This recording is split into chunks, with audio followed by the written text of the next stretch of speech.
Hi అండి. Welcome back to healthy Telugu cooking channel. ఈరోజు మీకు చాలా టేస్టీ, హెల్తీ, సింపుల్ రెసిపీతోటి మీ ముందుకొచ్చేసాను. ఇదైతే చాలా అంటే చాలా బాగుండిద్ది. అలాగే దీన్ని చేయటం కూడా చాలా ఈజీగా చేసుకోవచ్చు. ఈరోజు దానికోసం నేనైతే ఒక బౌల్ తీసుకున్నాను. బౌల్ తీసుకొని 1.5 కప్పు వాటర్ తీసుకున్నాను. అలాగే కొంచెం సాల్ట్ తీసుకుంటున్నాను. ఇప్పుడు ఇందులోనికి ఒక 3 స్పూన్ల ఆయిల్ తీసుకుంటున్నాను.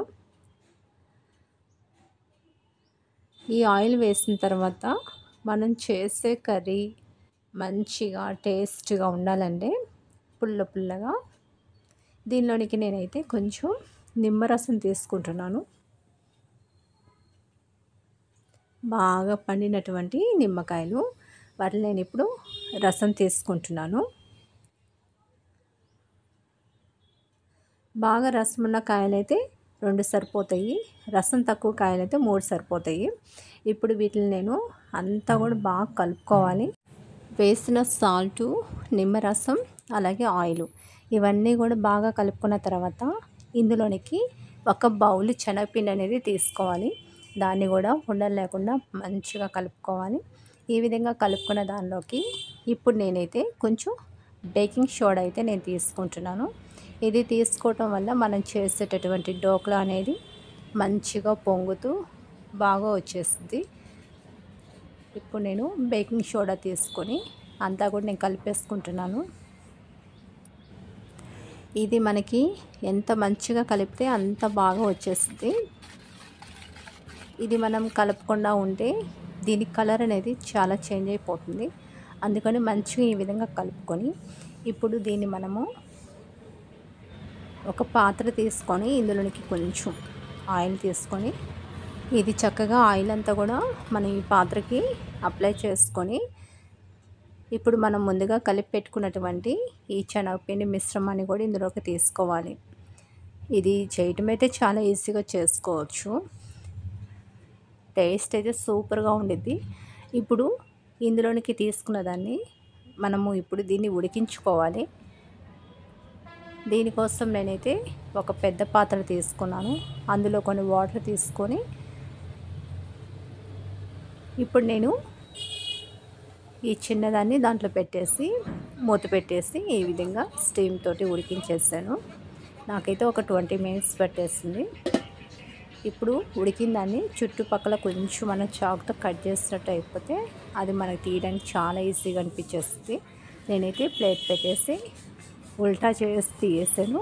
ఇప్పుడు వాటిని నేను చిన్న చిన్న ముక్కలుగా నేను కట్ చేసుకున్నాను. చూడండి, ఈ విధంగా రెడీ అయిపోయింది. ఇదైతే చాలా స్మూత్గా చాలా మంచిగా వచ్చేసింది.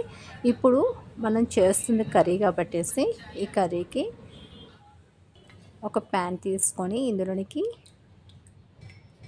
కొంచెం ఆయిల్ తీసుకుంటున్నాను. అంటే ఒక 2 స్పూన్ల ఆయిల్ తీసుకున్నాను. ఇందులోనికి కట్ చేసినటువంటి అల్లం ముక్కలు, అలాగే కొన్ని వెల్లుల్లి రెమ్మలు, ఇందులోనికి 2 పచ్చిమిర్చి,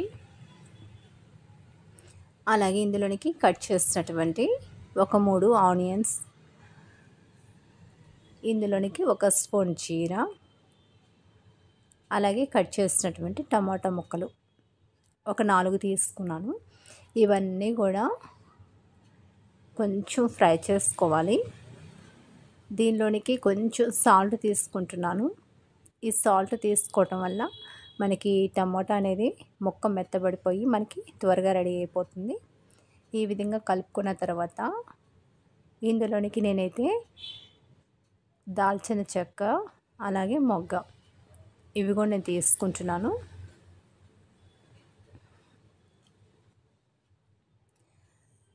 ఇప్పుడు మనకి ఆ విధంగా రెడీ అయిపోయిన తర్వాత తీసి పక్కన పెట్టుకుంటున్నాను నేను. ఇప్పుడు మనం పోపు కోసము కొంచెం ఆయిల్ తీసుకొని జీరా, ఆవాలు, కొంచెం చెక్క, 2 మొగ్గ, అలాగే ఆకు, బిర్యానీ ఆకు ఇవన్నీ కొంచెం ఫ్రై చేసుకొని సన్నగా కట్ చేసినటువంటి ఒక ఆనియన్ నేను తీసుకున్నాను. ఇప్పుడు 2-3 పచ్చిమిర్చి తీసుకుంటున్నాను. అలాగే కొంచెం కరివేపాకు, ఇవన్నీ కూడా కొంచెం ఫ్రై చేసుకొని ఇందులోనికి ఒక టమోటా సన్నగా కట్ చేసి తీసుకుంటున్నాను. అలాగే కొంచెం సాల్ట్, కొంచెం పసుపు, కర్రీకి సరిపడినంత కారం తీసుకుంటున్నాను. దీనిలోనికి ఎక్కువ కారం అయితే అవసరం లేదు. అలాగే దీంట్లోనికి 1.5 స్పూన్ మసాలా తీసుకుంటున్నాను. ఈ మసాలా తీసుకొని అంతా కూడా కలిపేసుకుంటున్నాను. కలిపేసి ఇదంతా కూడా మంచిగా మగ్గాలి మనకి. ఈ విధంగా మగ్గిన తర్వాత ముందుగా మనము ఫ్రై చేసినటువంటి టమాటో ఆనియన్స్ని మిక్సీ అయితే పట్టుకున్నాను. ఆ మిక్సీ పట్టినటువంటి పేస్ట్ ఇందులో తీసుకుంటున్నాను. ఇదంతా కూడా మొత్తం కలిపేసుకొని మనకి కర్రీకి ఎన్ని వాటర్ అయితే అవసరం అవుతాయో అన్ని వాటర్ తీసుకోవాలి. ఇప్పుడు దీనిని బాగా ఉడికించుకోవాలి. ఇది ఉడికిన తర్వాత ఇందులోనికి తగినన్ని వాటర్ అనేది తీసుకోవాలి. మనకి కర్రీలోకి ఎక్కువ వాటరే పడతాయి. ఎందుకంటే మనం తీసుకున్న పీసెస్ అనేది వాటర్ని పీల్చుకుంటాయి కాబట్టేసి మనకి కర్రీ గట్టిగా అవ్వకుండా ఉండాలంటే కొన్ని వాటర్ ఎక్కువగానే తీసుకోవాలి.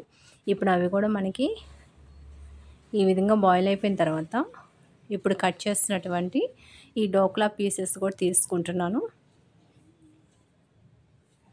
ఇప్పుడు అవన్నీ కూడా వేసిన తర్వాత మనం కలపకూడదు. సాల్ట్ తక్కువైపోతే ఇప్పుడే తీసుకోవాలి.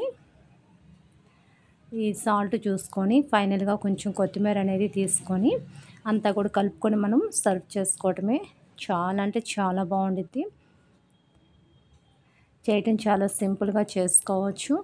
అలాగే టేస్ట్ అయితే సూపర్గా ఉండిద్ది. డైజెషన్ ప్రాబ్లమ్స్ ఉన్న వాళ్ళకైతే ఇది చాలా మంచిగా యూజ్ అయ్యిద్ది.